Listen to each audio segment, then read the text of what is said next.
Once upon a time, there were three little bears who lived together in a house of their own in the woods. One of them was a little wee bear, one was a middle-sized bear, and the other was a great big bear. They each had a bowl for their porridge. The little wee bear had a little wee bowl. The middle-sized bear had a middle-sized bowl. And the great big bear had a great big bowl. They each had a chair to sit in. The little wee bear had a little wee chair. The middle-sized bear had a middle-sized chair. And the great big bear had a great big chair.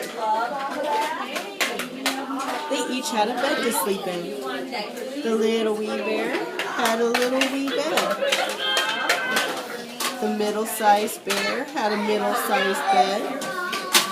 And the great big bear had a great big bed. One morning, the three bears made porridge for breakfast. They poured it into their bowls. But it was too hot to eat. So they decided to go for a walk in the woods until it cooled.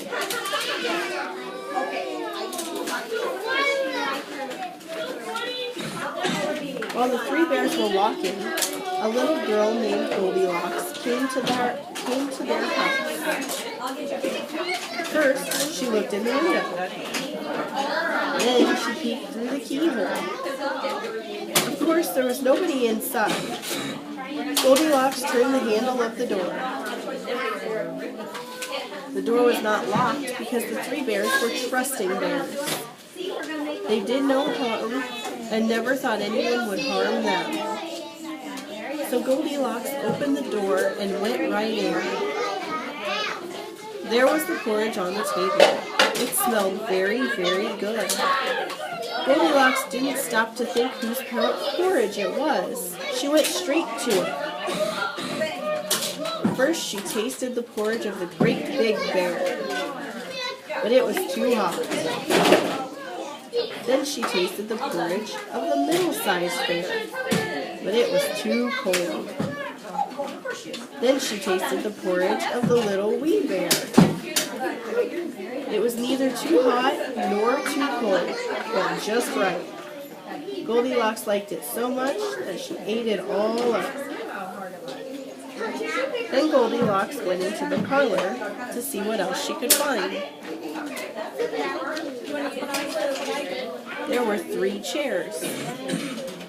First she sat in the chair of the great big bear, but it was too hard. Then she sat in the chair of the middle-sized bear, but it was too soft. Then she sat down in the chair of the little wee bear. It was neither too hard nor too soft, but just right. Goldilocks liked it so much that she rocked and rocked until the bottom of the chair fell out. Down she went, plump, onto the floor. Goldilocks went into the bedroom where the three bears slept. First she lay down upon the bed of the great big bear, but it was too high at the head for her. Then she lay down on the bed of the middle-sized bear, but it was too high at the foot. Then she lay down upon the bed of the little wee bear. It was neither too high at the head nor too high at the foot, but just right. Goldilocks liked it so much that she covered herself up and fell fast asleep. By this time, the three bears thought their porridge would be cool enough, so they came home for breakfast. Goldilocks had left the spoon of the great big bear in his porridge bowl. He noticed it first thing. "Somebody has been tasting my porridge," said the great big bear in his great big voice. Goldilocks had left the spoon of the middle-sized bear in her porridge bowl too. Somebody has been tasting my porridge, said the middle-sized bear in her middle-sized voice. Then the little wee bear looked at his bowl.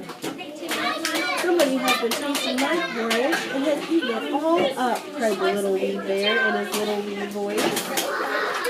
The three bears went into the parlor. Goldilocks had left the cushion crooked in the chair of the great big bear. He noticed it first thing. Somebody has been sitting in my chair, said the great big bear in his great big voice. Goldilocks had squashed the cushion in the chair of the middle-sized bear. Somebody has been sitting in my chair, said the middle-sized bear in her middle-sized voice. Then the little wee bear looked at his chair. Somebody has been sitting in my chair and has sat right through it, cried the little wee bear in his little wee voice.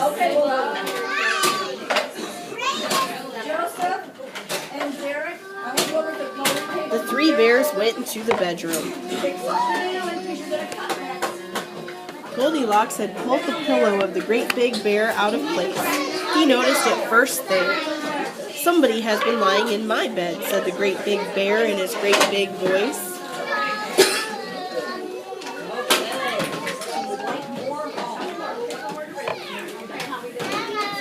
Goldilocks had pulled the blanket of the middle-sized bear out of place.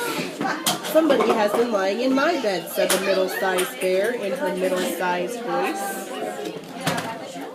Then the little wee bear looked at his bed.